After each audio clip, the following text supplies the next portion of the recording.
নমস্কার, আজকে আমি বানাবো চম্পারন স্টাইলের আলু। প্রথমে একটা পাত্র নিয়ে নিয়েছি আর এখানে সেদ্ধ করা আলু, মানে পুরো সেদ্ধ নেই কিন্তু আলুটা ভেতরে শক্ত আছে, একটা সিটি হালকা করে মেরে নিয়েছিলাম। এই আলুটা প্রথমে আমি দিয়ে দেবো। আলুর সাথে এক এক করে মশলাগুলো মিলিয়ে দেবো। হলুদটা দিয়ে দিচ্ছি 1 চামচের মতো, জিরে গুঁড়ো 1.5 চামচে, ধনে গুঁড়ো 2 চামচে,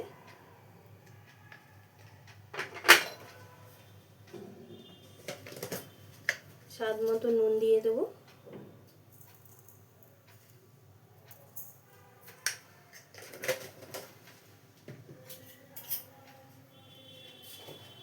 কুচনো পেঁয়াজ, এখানে বড় বড় দুটো পেঁয়াজ কাটা, আমি পুরোটাই দিয়ে দিচ্ছি।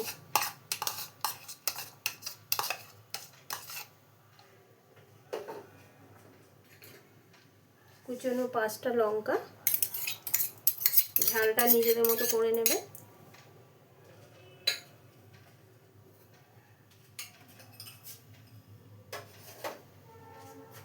তেল দিয়ে দেব, সরষের তেল। বেশ,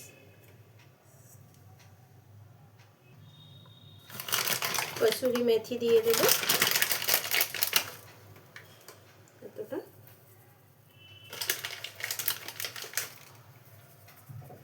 এবার এটাকে ভালো মতো মাখিয়ে নেব হাত দিয়ে। একটা শুকনো লঙ্কা দিয়ে দিলাম,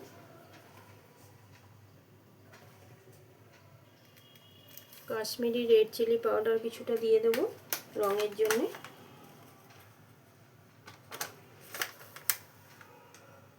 এতটা মতো দিয়ে দিলাম। গরম মশলা দিয়ে দিচ্ছি একটু, এতটা মতন। সামান্য একটু আদা রসুনের পেস্ট দিয়ে দেব। এবার এটাকে ভালো মতো মাখাতে হবে। হাত দিয়ে, আমি হাতটা ধোয়া আছে, হাত দিয়ে মাখাবো।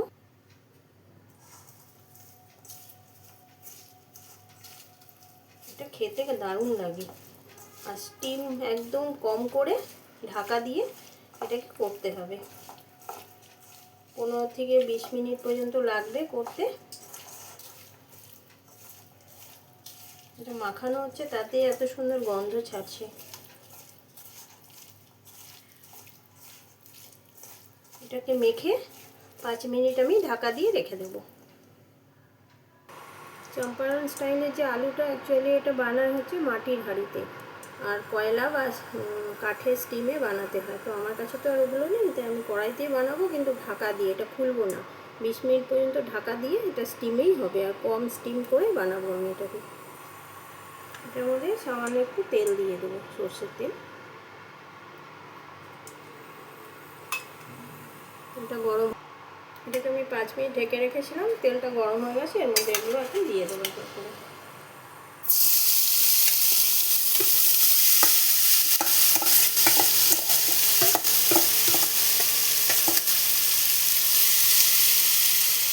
একবার একটু নাড়িয়ে দেব।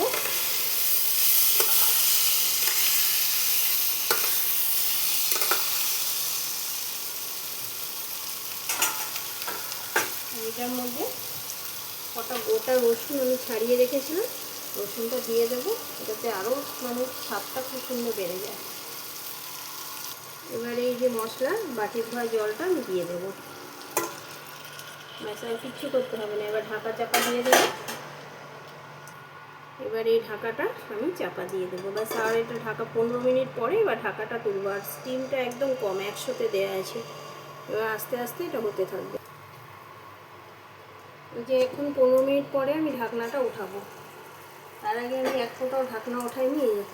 ভাপে ভাপে 100-তেই রাখা আছে। কি সুন্দর হয়ে গেছে। এবার দেখি আলুগুলো গলেছে কিনা। এই আলুগুলো পুরো একদম গলে গেছে। এবার আমি ঘি দিয়ে আরও 5 মিনিট রেখে দেবো।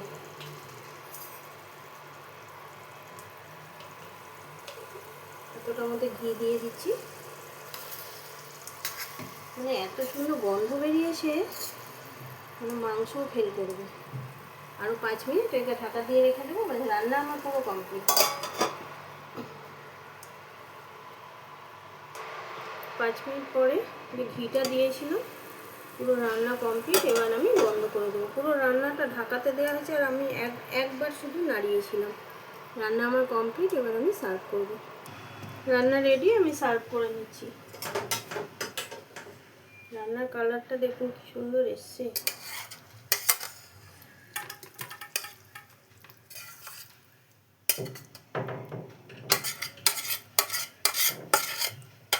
জলও যে খুব একটা বেশি দিয়েছি সেটাও না, পেঁয়াজের রসে সব মশলা সেদ্ধ হয়ে গেছে পুরো।